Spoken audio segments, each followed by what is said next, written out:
Madame, Monsieur, bonsoir et bienvenue dans le journal. Le président de la République s'adresse à la nation à l'occasion du 55e anniversaire de l'indépendance nationale.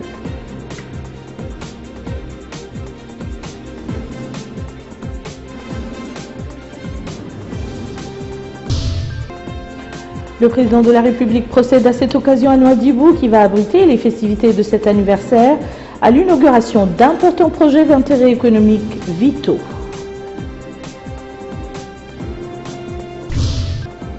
Et à Nouamqar, le président de la République inaugure l'axe reliant ce chef-lieu d'arrondissement à la route Nouakchott-Nouadhibou et pose la première pierre du programme d'hybridation solaire des centrales électriques de Boulay-Noir. Merci de vous joindre à nous. Notre pays célèbre demain le 55e anniversaire de son accession à la souveraineté nationale. Cette année, et pour la première fois dans l'histoire de notre pays, cet anniversaire est organisé en dehors de la capitale Nouakchott.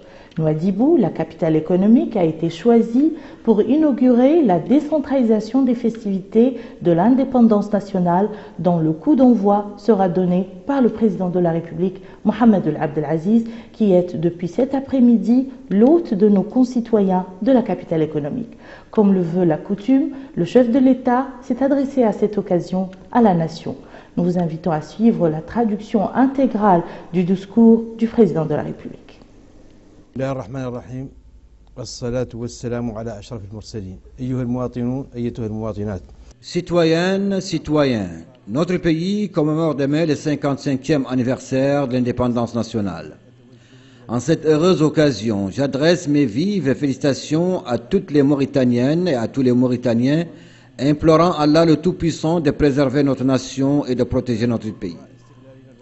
La célébration de l'anniversaire de notre indépendance nationale est pour nous l'occasion de renouveler nos remerciements et notre reconnaissance à ceux qui ont résisté à la colonisation avec un courage exemplaire et un esprit de sacrifice mettant en échec ses visées et entravant son mouvement.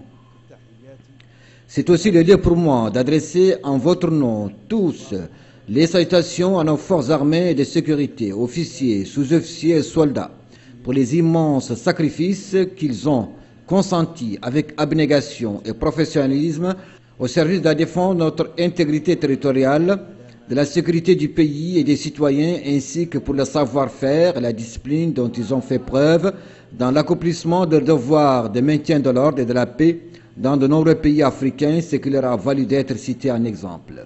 Je réaffirme ici que les dispositions prises par l'État au cours des dernières années pour rehausser le niveau de professionnalisme de notre armée nationale et de nos forces de sécurité se poursuivront et se renforceront davantage au cours des prochaines années afin que notre pays demeure une oasis de paix et de sécurité. Prions tous à la mémoire des héros de notre vaillante résistance et des martyrs de nos forces armées de sécurité. Citoyennes, citoyens, les objectifs que nous nous fixons et à la réalisation desquels nous œuvrons sans relâche portent sur la construction d'un réseau interurbain routier moderne qui relie l'ensemble du pays, y compris ses points extrêmes, afin de garantir aux citoyens les services de transport dans des conditions de confort et de sécurité. Il s'agit aussi de leur donner tous, où qu'ils se trouvent, dans les villes, dans les villages et dans les zones rurales, accès à l'eau potable et à l'électricité à des coûts raisonnables et qu'ils puissent bénéficier de prestations sanitaires de grande qualité. Nous nous attelons également à ce que l'école publique joue son rôle d'espace fédérateur des Mauritaniens autour des valeurs du savoir et de la citoyenneté. Notre action vise aussi la modernisation des industries, la participation dynamique de la jeunesse à l'œuvre de construction nationale et son implication dans la préparation de l'avenir du pays et l'émancipation de la femme pour qu'elle occupe la place qui lui sied dans notre société. Toutes ces actions devront être conduites dans un climat d'apaisement et de sécurité et dans lequel prévalent la démocratie et les libertés. Ces nobles objectifs ont été à la base de l'action des différents départements ministériels. La préparation des ressources humaines a constitué une priorité dans l'action du gouvernement et dans les programmes de développement. Dans le domaine de l'enseignement et de la formation professionnelle, notre pays a enregistré une évolution globale et rapide. C'est ainsi que l'accès à l'éducation a été élargi, des filières scientifiques encouragées et des établissements d'excellence créés dans les différents cycles de l'enseignement, tout comme les interventions en termes d'infrastructures scolaires se sont intensifiées. L'enseignement supérieur a connu une impulsion sans précédent dans notre pays qui compte actuellement 3 universités, alors qu'en 2009, il n'en existait qu'une seule. De même, des écoles supérieures spécialisées et des instituts scientifiques ont été créés. Parallèlement à ces actions, la formation et le perfectionnement professionnel ont été renforcés grâce notamment à l'accroissement du nombre des centres dédiés à cet effet en vue de fournir au marché de l'emploi les compétences nécessaires. Dans le secteur de la santé, il a été procédé à la construction de nouveaux hôpitaux, de médecine générale et des hôpitaux spécialisés, ainsi que des dispensaires, centres et postes de santé sur l'ensemble du territoire national. Les personnels de santé ont été renforcés à travers d'importants recrutements dans les différentes spécialités médicales, au moment où le plan national de développement du secteur de la santé couvrant la période 2012-2020 a été mis en œuvre. Dans le domaine de l'hydraulique et de l'assainissement, le niveau d'accès à l'eau potable, qui était de 45% en 2009, a atteint 68% environ en 2015. Les travaux se poursuivent pour le parachèvement de projets stratégiques tels que ceux du Dhar et de l'Afdout Charghi, qui permettront de relever le niveau de l'accès à l'eau potable à 80% à la fin de 2018. De même, les travaux d'assainissement des eaux de pluie à Nouakchott ont été lancés en prélude au projet d'assainissement de la capitale. S'agissant de l'énergie, l'État a investi des moyens considérables pour améliorer et diversifier la production électrique à travers l'exploitation de sources d'énergie renouvelables, l'installation de lignes de transport d'énergie pour connecter les localités et agglomérations dans les zones éloignées des principales cités. C'est ainsi que nos capacités de production énergétique se sont accrues au cours des 6 dernières années, atteignant 360 MW en 2015, alors qu'elles n'étaient que de 44 MW en 2009. Des efforts appréciables ont été déployés pour rendre disponible l'énergie électrique en zone rurale. Cet ambitieux programme sera consolidé par l'exploitation du champ gazier Panda qui produira plus de 700 MW, en plus de la construction d'une ligne de transport pour desservir l'intérieur du pays et exporter l'excédent énergétique. Dans le domaine des infrastructures de base, les capitales des wilayas et la quasi-totalité des Mokata ont été désenclavées grâce à la construction d'un vaste réseau routier moderne interurbain de 4600 km de routes bitumées, au moment où l'ensemble du réseau ne dépassait pas les 2720 km en 2009. À ces infrastructures s'ajoutent l'extension et la construction de ports et d'aéroports. Dans ce cadre, l'aéroport international de Moutounsi, dont les travaux sont en cours d'achèvement, constituera un bond qualitatif dans le secteur du transport aérien en raison de ses spécifications techniques et sa conformité avec les normes internationales. C'est le lieu pour moi de féliciter la société Najah, sa direction, ses ingénieurs et ses travailleurs pour la qualité du travail de cet important ouvrage.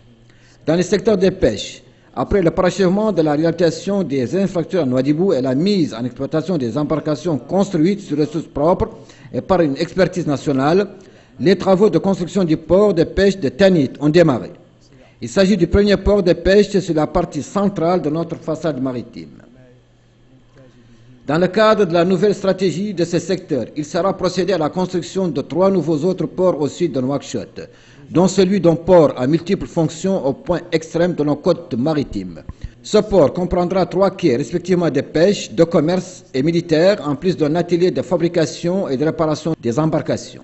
Les travaux commenceront dans les 6 prochains mois, aussitôt après l'achèvement des études. Pour ce qui est du secteur agricole, les aménagements des superficies, la production et la diversification des produits se sont nettement améliorés, entraînant un accroissement de 400% de la production agricole au cours de la période 2009-2015. Ce rythme sera accéléré grâce à l'exploitation du canal d'irrigation de 55 km pour la mise en valeur de 16 000 hectares. Cet essor du secteur agricole a déjà permis l'insertion professionnelle de nombreux diplômés. L'État s'est par ailleurs attelé à mieux intégrer les ressources animales dans l'économie nationale à travers la prise de toutes les dispositions nécessaires à leur valorisation et au développement des opportunités d'emploi dans cette filière. Une usine de production laitière a été construite en Néma et les travaux de construction d'un autre à Bogué sont en cours au moment où le projet d'amélioration des espèces animales par l'insémination artificielle a enregistré des succès appréciables. Citoyennes, citoyens, le dialogue politique sérieux et ouvert à tous les acteurs politiques nationaux demeure un choix constant pour lequel nous avons renouvelé notre attachement à chaque occasion. En cette heureuse journée de fête nationale, je réitère notre attachement à l'option du dialogue comme voie privilégiée pour dépasser tous les obstacles et moyens d'entraide à la construction nationale. Je convie l'ensemble des acteurs politiques, les structures de la société civile, les érudits, les intellectuels à œuvrer à la promotion de la culture du dialogue et de l'ouverture aux différentes opinions et orientations nationales.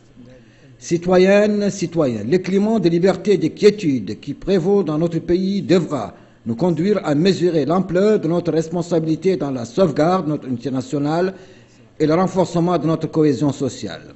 Au fil des siècles, le peuple mauritanien a toujours su comment mettre à profit la richesse de sa diversité sociale et culturelle conformément aux préceptes de tolérance que dicte la foi islamique.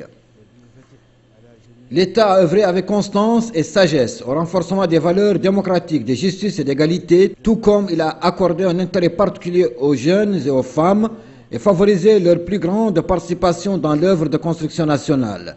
C'est dans ce cadre que nous avons organisé le Forum Rencontre de la Jeunesse. Vous êtes l'espoir, permettant ainsi à cette frange dynamique de notre société d'exprimer ses idées qui ont trouvé toute leur place dans le programme du gouvernement.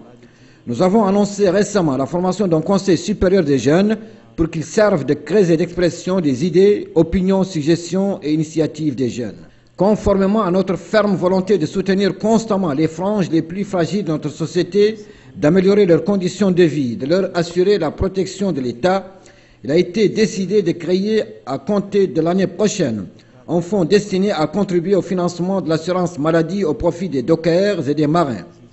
L'État prendra également en charge des frais de soins des personnes dont l'âge dépasse 75 ans. De même, il a été décidé de créer un fonds spécial d'appui social au profit des enfants mineurs des martyrs des forces armées et de sécurité pour les aider à achever leurs études. Ils les méritent bien comme ils doivent protection et considération à la nation. Citoyennes, citoyens, nous sommes tous fiers de notre République islamique qui préserve les libertés collectives et individuelles, garantit la liberté d'expression dans un système démocratique et institutionnel et assure l'indépendance de la justice. Il importe que nous préservions tous nos insignes valeurs, que nous soyons fiers de notre glorieux passé et que nous tirions les leçons de ce qui se passe autour de nous. Vive la Mauritanie libre et prospère. Je vous remercie. À l'occasion du 55e anniversaire de l'indépendance nationale, la présidence de la République a prié les personnalités à être en place à la résidence du Wali de Dakhlet Nouadhibou le samedi 28 novembre 2015 à 7h30 pour la cérémonie de levée des couleurs. Il s'agit de messieurs le Premier ministre, le président du Sénat, le président de l'Assemblée nationale, le chef de file de l'opposition démocratique, le ministre secrétaire général de la présidence de la République, le ministre des Affaires étrangères et de la coopération, le ministre de la Défense nationale, le ministre des Affaires économiques et du développement, le ministre des Finances, le ministre du pétrole, de l'énergie et des mines, le ministre de la fonction publique, du travail et de la modernisation de l'administration, le ministre des pêches et de l'économie maritime, le ministre de l'équipement et des transports, le ministre de l'éducation nationale, la ministre de la culture et de l'artisanat, la ministre de la jeunesse et des sports, le directeur de cabinet du président de la République, le directeur de cabinet du Premier ministre, le président du Conseil constitutionnel, le président du Conseil économique et social, les chefs des missions diplomatiques accréditées en Mauritanie, le chef d'état-major particulier du président de la République, le président de l'autorité de la zone franche de Nouadhibou, le Wali de Nouadhibou, le maire de Nouadhibou, le président de la Chambre de commerce, de l'agriculture et de l'industrie, le président de l'Union nationale du patronat mauritanien, le premier responsable de chaque parti politique représenté au Parlement, les secrétaires généraux des centrales syndicales, le bâtonnier de l'ordre des avocats. C'est en début d'après-midi que le président de la République, Mohamed Ould Abdelaziz, est arrivé à Nouadhibou. Il a été accueilli à la passerelle de l'avion par le Premier ministre Yahya Ould Haddamine, le président de l'Assemblée nationale, des membres du gouvernement, le chef d'état-major général des armées, le chef d'état-major particulier du président de la République, le président de l'autorité de la zone franche, le maire de la commune de Nouadhibou, l'administrateur directeur général de la SNIM, des parlementaires, des présidents des partis politiques, ainsi que les cadres et notables de la ville. Le président de la République a fait l'objet d'un accueil chaleureux qui lui ont réservé nos concitoyens à Nouadhibou, massés le long de l'axe reliant l'aéroport au centre-ville. Les citoyens portaient des drapeaux et des portraits géants du chef de l'État, ainsi que des banderoles qui magnifiaient les réalisations accomplies ces dernières années, aussi bien dans la capitale économique que dans le reste du pays. Nous vous laissons avec quelques temps forts de cet accueil.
لنا عمرك بعماره بركه بجاه النبي المصطفى ما صلى عليه.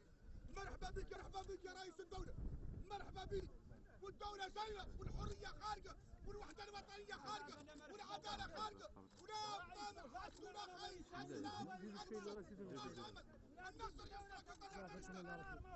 مقامك ولا خارج موت تمالكك ولا خارج موت شزاوي ودور تمر قدام الرئيس الحرس الرئاسي صادر عمل احنا الصحافه الوحيده الجويه اللي تخطيك وتخطي عمالك كامله.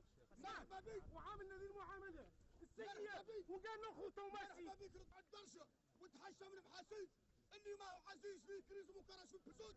النصر تعاد لمن خارج، تعاد الحريه خارج. نعمرك بعمار بركه بجاينا بالمصطفى بسم الله تعالى والرفع لكم كل بحالي. مرحبا ما ساقلش. مرحبا بلمنا نطلع حتى الحيط نشوفنا احنا. رئيسنا البارنا، رئيسنا المساوينا، رئيسنا المعدل في الحريه، العداله، الديمقراطيه، الوحده الوطنيه.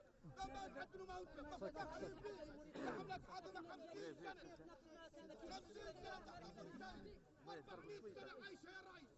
بركة بجاه النبي المصطفى، إذا عادت الحريه التامه معدل انت، إذا عادت الديمقراطيه معدل انت، إذا عادت البنى التحتيه مرحبا بك. ونطول الامر وطلع الدرجه وتحشى من عينه. حسبنا على رئيسنا. النصر النصر يا فخامه الرئيس. النصر سيد الرئيس هذا الوزير الاول يمثل موريتانيا. النصر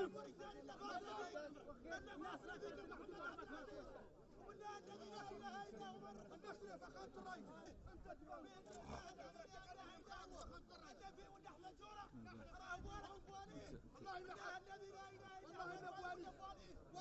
Vamos ter consigo lá voltar.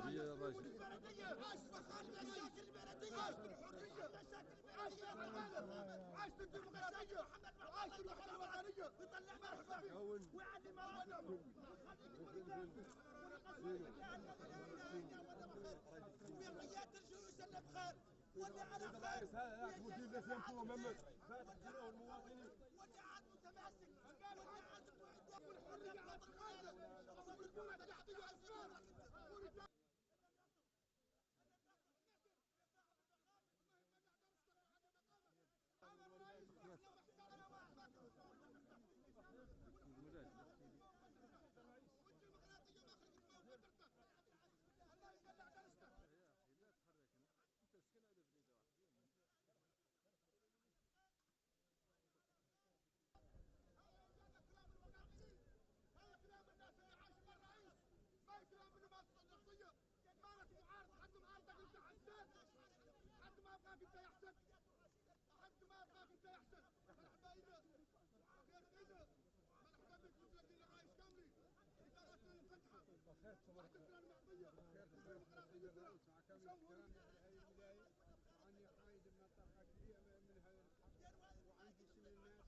مرحبا بكم كاملين متواجدين مقدمنا وناصرنا ومأمنا ما نفوق بيدنا.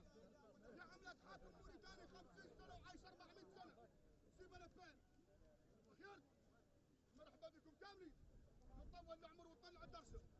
عالم مولانا انما خير نطول العمر لا تقصدني انا تحت كفصة.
عزك الله بنصر يا ربنا وهاو رجال الاعمال هم الواقع كمين هذا هو وفاته نختاروهم يعدل لهم شيء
Et nous allons à présent rejoindre nos collègues Ganois Dibou pour nous faire le point sur les différentes activités du président de la République, marquées, nous le disions tout à l'heure dans les titres, par plusieurs inaugurations. À vous l'antenne.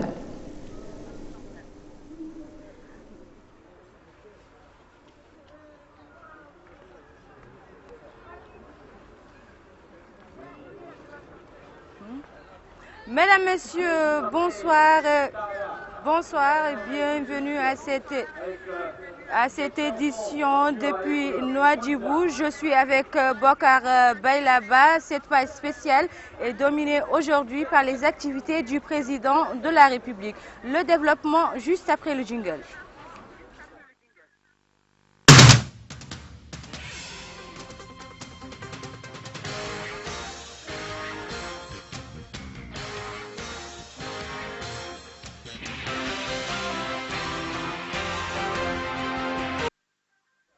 Le président de la République, Mohamed Ould Abdelaziz, a procédé aujourd'hui à la pose de la première pierre d'extension du port artisanal. L'objectif est de renforcer la capacité du port en termes de débarquement de produits halieutiques.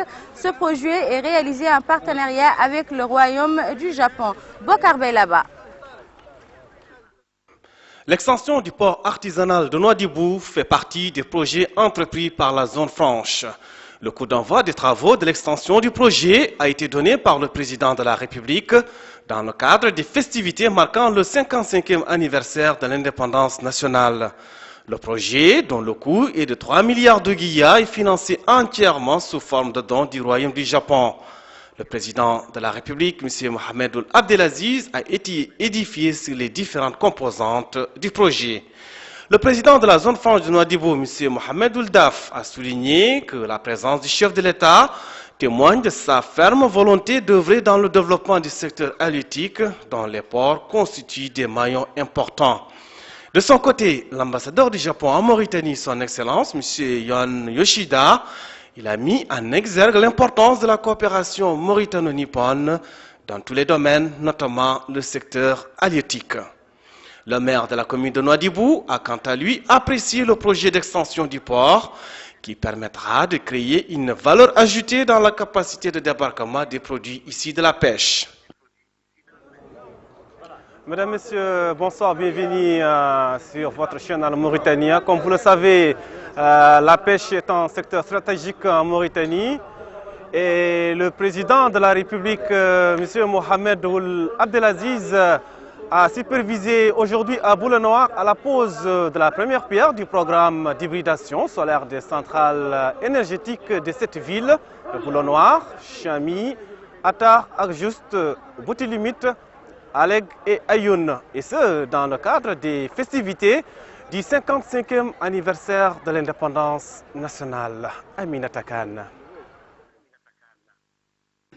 À peine arrivé à Boulenoir, le président de la République, Mohamed Ould Abdelaziz, a dévoilé la plaque commémorative du projet. Puis il a suivi des explications détaillées sur ce projet d'hybridation qui a pour objectif d'alimenter ces villes en électricité et d'améliorer l'accès aux services de base. Ce projet se compose principalement d'installations de génie civil, d'outils de commande et de contrôle d'équipements électriques ainsi que des panneaux solaires d'une capacité totale de 12 MW.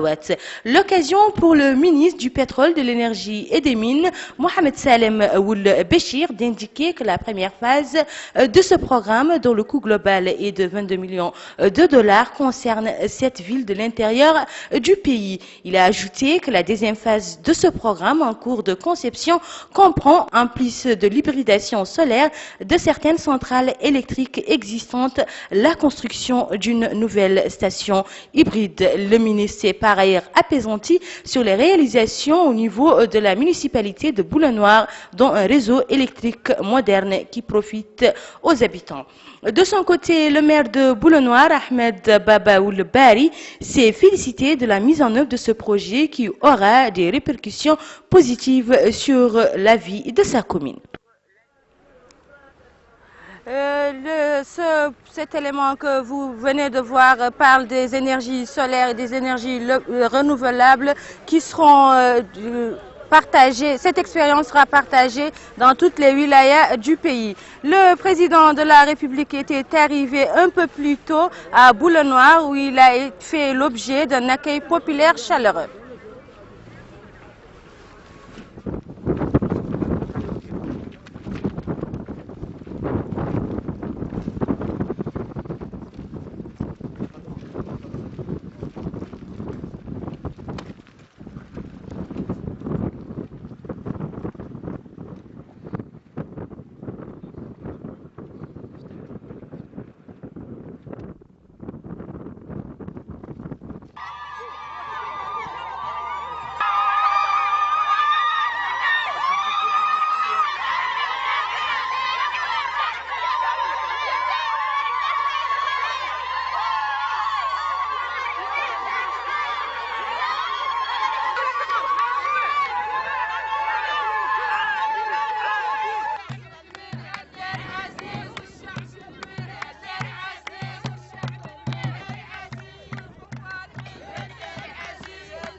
Toujours à Boulanoir, le président de la République, M. Mohamed Abdelaziz, a visité une ferme pilote.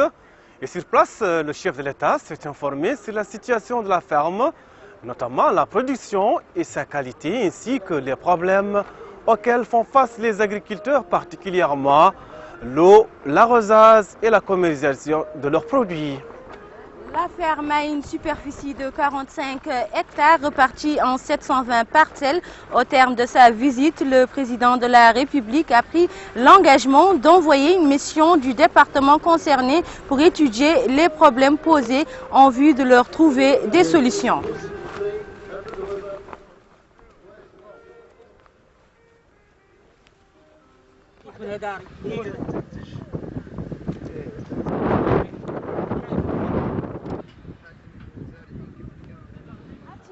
Des investisseurs avec des garanties fiscales, c'est l'un des objectifs fixés par la zone franche de Nouadhibou et le démarrage des activités de la société turque MT Akdeniz s'inscrit dans cette optique. La zone franche de Nouadhibou accueille désormais un nouvel investisseur. Il s'agit de la société turque MT Akdeniz opérant dans les produits de pêche. La cérémonie du démarrage des activités de cette société a été supervisée par le président de la zone franche, M. Mohamed Ould-Daf, entouré de ses collaborateurs, ainsi que le président de la société MT Akdeniz. Un démarrage marqué par le tour d'horizon des principales activités de l'usine. Et les responsables de la zone franche de Nouadhibou ne peuvent que s'en féliciter. Donc, dans le cadre des festivités de notre chère indépendance, notre fête de l'indépendance du 28 novembre, l'autorité de la zone franche, sous le contrôle du président de la zone franche, M. Mohamed Dav, est venu lancer et inaugurer le projet zone franche MT Akdeniz. C'est un projet d'un homme d'affaires turc et une société turque qui était installée et qui a eu son agrément du guichet unique de la zone franche il y a 8 mois. Ce projet se propose sur la production et la transformation des produits de mer et la fabrication et l'élaboration du produit fini fabriqué en Mauritanie. Le projet, son coût d'investissement s'élève à 3 millions de dollars, vers les 900 et quelques millions de guillards. Pour l'investisseur turc, s'implanter dans la zone franche de Nouadhibou est avantageux à bien des égards. Il a estimé que son entreprise a reçu toutes les garanties pour la bonne marche des activités de MT Akdeniz. La zone franche ne baisse pas les bras et s'active pour que d'autres investisseurs internationaux choisissent Nouadhibou comme leur lieu de prédilection. Mesdames, Messieurs, c'est la fin de ce journal. Merci de nous avoir suivis. Il un journal réalisé depuis la capitale économique de notre pays, à savoir Nouadhibou qui s'apprête à accueillir demain et abriter demain les festivités du 55e anniversaire de l'indépendance nationale. Aminata Khan. Merci Bokar. C'était un réel plaisir de partager avec vous ces moments d'information depuis Nouadhibou. Alors Nouadhibou demain sera en effervescence totale parce que les festivités du 55e anniversaire de l'indépendance nationale se dérouleront ici. Merci et au revoir. Merci beaucoup pour toute l'équipe à Nouadhibou. Merci Aminata Khan et Bokar Baylaba et bonne chance pour demain. Nous restons dans la wilaya de Dakhlet Nouadhibou et précisément dans l'arrondissement de Nouamqar où le président de la République a inauguré aujourd'hui l'axe reliant l'arrondissement de Nouamqar à la route Nouakchott-Nouadhibou. Cette route longue de 56 km permettra de désenclaver Nouamqar et d'impulser l'activité économique basée essentiellement sur la pêche. Rabia Deita. C'est par la coupure de ce ruban symbolique que le président de la République, M. Mohamed Abdelaziz, a procédé à l'inauguration de l'axe routier reliant l'arrondissement de Nouamqar à la route Nouakchott-Nouadhibou. Le chef de l'État a pu suivre des explications techniques sur cet axe qui a une longueur de 56 km et une largeur de 7 mètres. Le coût de cette réalisation a atteint 265 millions d'ouguiyas sur budget de l'État. Dans le discours qu'il a prononcé à cette occasion, le ministre de l'Équipement et des Transports, M. Mohamed Ould-Khouna, a indiqué que la réalisation de cet axe s'ajoute aux nombreuses réalisations qui ont atteint 3345 km de routes goudronnées, dont 1250 km sont en voie de réalisation. Il a ajouté que toutes les wilayas du pays ont bénéficié de ces réalisations avant de souligner l'importance qu'accorde le président de la République, M. Mohamed Abdelaziz, à la réalisation des infrastructures et sa détermination à désenclaver toutes les zones de production du pays. Le ministre a noté que l'axe de Nouamqar a été réalisé de manière à qu'il n'y ait aucun effet nocif sur l'environnement de la zone. Pour sa part, le maire de la commune de Nouamqar a loué la réalisation de cet axe qui aura des répercussions positives sur la vie des populations de sa commune. Il a passé en revue les autres réalisations dont a bénéficié la commune de Nouamqar, notamment l'augmentation de la production électrique, la construction d'un centre de santé et d'une usine de dessalement de l'eau de mer. Et à son arrivée à Nouamqar, le président de la République, Mohamed Abdelaziz, a été accueilli par le wali de Dakhlet Nouadhibou, Mohamed Faloul Ahmed Dioura, le ministre de l'Équipement et des Transports, Mohamed Ould-Khouna, ainsi que par le chef d'arrondissement de Nouamqar et les élus locaux.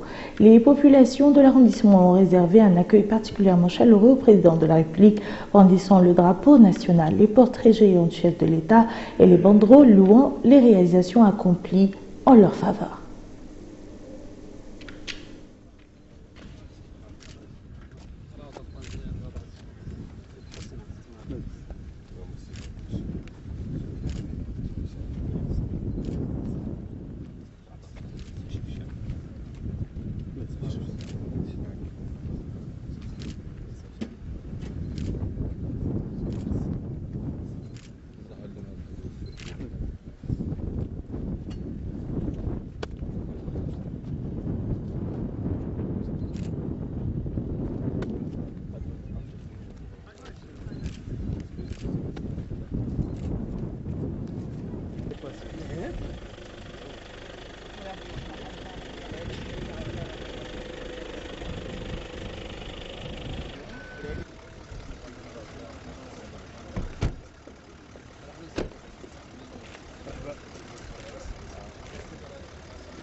Le président de la République avait quitté donc Nouakchott ce matin à destination de Dakhla et Nouadhibou.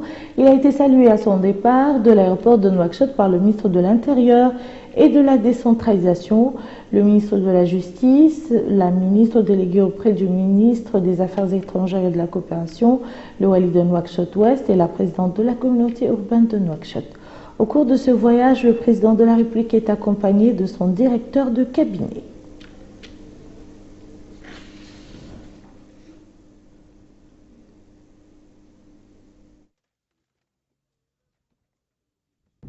La garde nationale dispose désormais d'un nouveau complexe administratif et d'un centre de santé. Les deux structures qui se trouvent au sein de l'état-major de la garde nationale ont été inaugurées hier par le ministre de l'Intérieur et de la décentralisation. Paul Karnzaï revient sur cette inauguration. L'état-major de la garde nationale s'étoffe en se dotant d'un centre médical et d'un nouveau complexe administratif.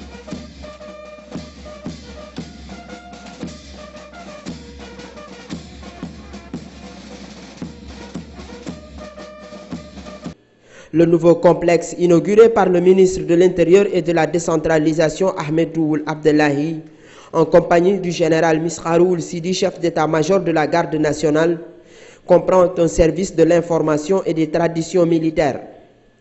Il abrite aussi la direction de la transmission, le premier bureau et la direction de l'informatique. Pour ce qui est du centre médical inauguré dans le sillage de celle du nouveau complexe administratif, il dispose de tous les équipements nécessaires aux examens et soins au profit du personnel de la garde nationale. Après l'inauguration de ces deux édifices, le ministre a effectué en compagnie du chef d'état-major de la garde nationale une visite au musée de la garde. Le musée présente à ses visiteurs un arsenal de maquettes, de documents et d'anciens outils reflétant l'histoire de la Mauritanie d'avant et d'après l'indépendance nationale, ainsi que le rôle pionnier que la garde nationale a eu à jouer dans l'œuvre de la construction nationale. Ces inaugurations entrent dans le cadre des festivités commémoratives du 55e anniversaire de l'indépendance nationale. Au Trarza, le ministre de l'Hydraulique et de l'Assainissement, Brahim Moubarak Mohamed El Mokhtar, a inauguré hier au profit des populations Teshtayat le réseau d'adduction d'eau de ce village. Le réseau est réalisé pour le compte de 6 autres villages situés dans la zone sur un rayon de 14 km. Babacar Ndiaye. 6 collectivités relevant de la commune d'Erkiz dans un rayon de 14 km disposent désormais d'adduction d'eau dans le cadre d'un projet inauguré par le ministre de l'Hydraulique et de l'Assainissement Brahim Moubarak Mohamed El Mokhtar. Le point de distribution se trouve dans la localité de Teshtayat. Selon le ministre, cette réalisation s'inscrit dans le cadre des orientations du président de la République Mohamed Ould Abdelaziz visant à assurer l'accès des populations, notamment les plus démunies, à l'eau potable. De son côté, le directeur général de l'Agence nationale de l'accès universel aux services de base, Mohamed Ould Mouad, a placé l'ouvrage réalisé dans le cadre du projet d'approvisionnement en eau potable de 24 villages de la wilaya du Trarza sur le financement du Fonds arabe de développement économique et social. Quant au député de la Mokata d'Erkiz, Mohamed Ould Mahmoud, il a loué au nom des habitants ce grand projet destiné à améliorer les conditions de vie des populations. Ce projet fait partie d'un programme plus général qui prévoit de doter 24 localités dans la seule wilaya du Trarza d'adduction d'eau. Ce programme est financé à hauteur de 316 millions d'ouguiya. Et au niveau de la wilaya du Houd al-Sharqi, le ministre de l'Éducation nationale, ministre de l'Équipement et des Transports par intérim, a donné le coup d'envoi des travaux de la route Aouena-Tezbel-Djigani, une voie de plus qui va renforcer le réseau routier national et contribuer au désenclavement de plusieurs localités. Melika Nari. C'est le ministre de l'Éducation nationale, M. Ba Othman, par intérim ministre de l'Équipement et des Transports, qui a donné le coup d'envoi des travaux de la réalisation de la route Aouena-Tezbel-Djigani, qui s'inscrit dans le cadre des festivités de la commémoration du 55e anniversaire de l'indépendance nationale. Cette route d'une longueur de 85 km pour une enveloppe financière de 6,5 milliards d'ouguiya est effectuée sur le budget de l'État. La réalisation de cette route qui relie Markaz Oumezbel sur la route d'Emel et la Mokata de Djigeni constitue pour les populations une source de satisfaction exprimée par le maire de la commune, qui souligne que les populations apprécient à sa juste valeur la réalisation de cette infrastructure routière qui illustre les grandes réalisations réalisé grâce aux directives du président de la République, M. Mohamed Ould Abdel Aziz. Le coup d'envoi de la réalisation de cette infrastructure a été l'occasion pour le directeur des infrastructures au ministère de l'Équipement, M. Sid Ahmed Ould Brahim, de souligner que les efforts déployés par le gouvernement en ce qui concerne la réalisation d'infrastructures routières a dépassé toutes les espérances et s'élève à 2980 km de routes goudronnées et la réhabilitation à plus de 520 km. Les différents projets ont été répartis sur l'ensemble du territoire national. La wilaya du Hod al-Sharqi a ainsi eu sa quote-part dans ce domaine. C'est ainsi qu'il y a eu plus de 300 km de routes goudronnées réparties entre Nema et Basikno, Fassala, Nema et Amouj, en plus de l'effet de désenclavement sur Nbeikat el-Ahwash. Toutes les capitales régionales ont ainsi pu bénéficier d'un réseau routier moderne. À Nouakchott, dit-il, la capitale, le réseau routier s'est multiplié par 3. 150 km nouveaux ont été effectués et la réhabilitation d'environ 100 km, en plus de l'aménagement de trottoirs sur les artères principales. La réalisation de la route permettra de booster le développement de cette zone et plus particulièrement l'économie nationale. Les zones de production et les marchés seront reliés en plus du fait que les coûts de transport seront amoindris. Ici à Nouakchott, le ministre de l'Emploi, de la formation professionnelle et des technologies de l'information et de la communication, Mokhtar Malaldia, a inauguré un point d'échange Internet national. Le point permettra aux réseaux locaux d'échanger les données et de disposer d'un haut débit ainsi que d'une importante vitesse de navigation en cas de dysfonctionnement du service Internet international. Moussa Ndiaye. L'inauguration du premier point d'échange Internet en Mauritanie n'est que le fruit de l'engagement sans faille de hautes autorités du pays pour donner à la Mauritanie et aux Mauritaniens un accès sans faille aux différents services qu'offrent les technologies de l'information et de la communication. C'est dans ce cadre que M. Dia Mokhtar Malal, ministre de l'Emploi, de la formation professionnelle et des technologies de l'information et de la communication, a saisi cette occasion pour mettre l'accent sur l'importance qu'accorde le président de la République, son Excellence, M. Mohamed Ould Abdel Aziz, aux différents projets de son secteur, sous la supervision du Premier ministre, Al-Muhandis Yahya Ould Haddamin. Il a ajouté que cette activité non seulement s'inscrit dans le cadre des festivités du 55e anniversaire de l'indépendance nationale, mais aussi, dit-il, dans le cadre du plan d'action de son département 2015-2017. Ce plan d'action, déclare M. Dia Mokhtar Malal, ministre de l'Emploi, de la formation professionnelle et des technologies de l'information et de la communication, vise à améliorer les conditions de vie des Mauritaniens en leur permettant d'accéder aux différents services de base. L'intérêt qu'accorde le pouvoir public aux technologies de l'information et de la communication permet aujourd'hui aux Mauritaniens de profiter des retombées positives de la révolution numérique. Le point d'échange Internet est une infrastructure physique permettant aux différents fournisseurs d'accès Internet d'échanger du trafic Internet entre le réseau sans avoir nécessairement besoin de faire recours à la bande passante internationale.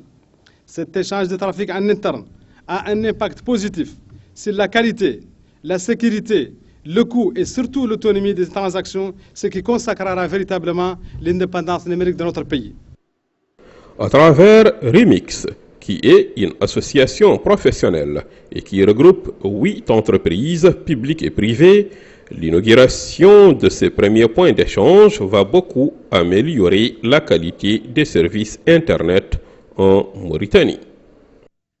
Cette infrastructure physique neutre a pour but de faciliter l'échange de trafic Internet local, de réaliser des économies de coûts en évitant l'utilisation des liaisons internationales onéreuses pour le trafic local, d'améliorer la qualité des services Internet grâce à une réduction de temps de latence pour le trafic local et une augmentation de la bande passante, d'attirer les fournisseurs d'accès de contenus nationaux et étrangers, en permettant la nationalisation du trafic et du contenu numérique, ce point d'échange constitue un outil de souveraineté et de sécurité des échanges pour notre pays. Le point d'échange Internet en Mauritanie ne fait que rapprocher les populations en leur donnant accès à des services et des sources d'informations unifiées. Le contenu local est encore très rare en Afrique. Même quand celui-ci existe, il est hébergé à l'étranger, bénéficiant ainsi les économies étrangères et coûtant de l'argent aux économies africaines, non seulement pour l'hébergement, mais aussi pour l'accès. Il y a beaucoup à faire dans ce sens pour développer le contenu local hébergé localement. Les cybercriminels sont de plus en plus en train de prendre nos expériences Internet plus risquées. Ceci devrait être atténué non par une seule entité, mais par la concentration de la collaboration de toutes les parties concernées. L'inauguration du premier point d'échange Internet en Mauritanie est une étape importante qui renforcera sans nul doute les efforts des différents acteurs du secteur des technologies de l'information et de la communication en Mauritanie. Et nous clôturons ce journal par les travaux de la session régionale de formation dans le domaine de l'énergie qui ont pris fin aujourd'hui. Une formation qui a bénéficié aux représentants des États africains francophones. Abdoul Adamaba. Les participants à cet atelier ont 2 semaines durant été mis au parfum des enjeux techniques, économiques, politiques et environnementaux du secteur énergétique. Ils ont aussi pu s'imprégner des outils nécessaires à l'analyse énergétique, au développement du secteur ainsi qu'à son fonctionnement. Ils ont en outre pu acquérir une formation sur les programmes informatiques avancés afin de mettre en place des programmes énergétiques à court, moyen et long terme. Le chargé de mission au ministère du Pétrole, de l'Énergie et des Mines, Cheikh Ould Sidi, a souligné que cette session de formation a eu des retombées scientifiques appréciables dans le domaine des politiques énergétiques et environnementales. Il a en outre mis en exergue les efforts déployés par les pouvoirs publics sur instruction du président de la République afin d'en assurer l'accès sécurisé et avec des prix abordables de l'électricité. Le secteur énergétique reste une préoccupation majeure pour cette organisation. L'Organisation internationale de la francophonie et ses partenaires investissent depuis bientôt 30 ans dans le renforcement des capacités de ces pays membres dans les domaines de l'énergie et de l'environnement dans une perspective de développement durable. À travers la formation, l'offre d'expertise, la concertation et le soutien aux initiatives locales, la valorisation et le partage des bonnes pratiques, la diffusion des savoirs, etc. Au début de cet atelier, nous avions souhaité vous outiller pour que vous ayez une claire compréhension des enjeux, aussi bien techniques, économiques, politiques et environnementaux, du secteur de l'énergie et des mobiles des interventions des États et leur rôle dans le processus. À la fin de cette cérémonie de clôture, les participants ont reçu leur parchemin des mains du chargé de mission du ministère du Pétrole, de l'Énergie et des Mines et du représentant de l'Organisation internationale de la francophonie. Voilà, ainsi prend fin ce journal. Je vous en rappelle les principales informations. Le président de la République s'adresse à la nation à l'occasion du 55e anniversaire de l'indépendance nationale.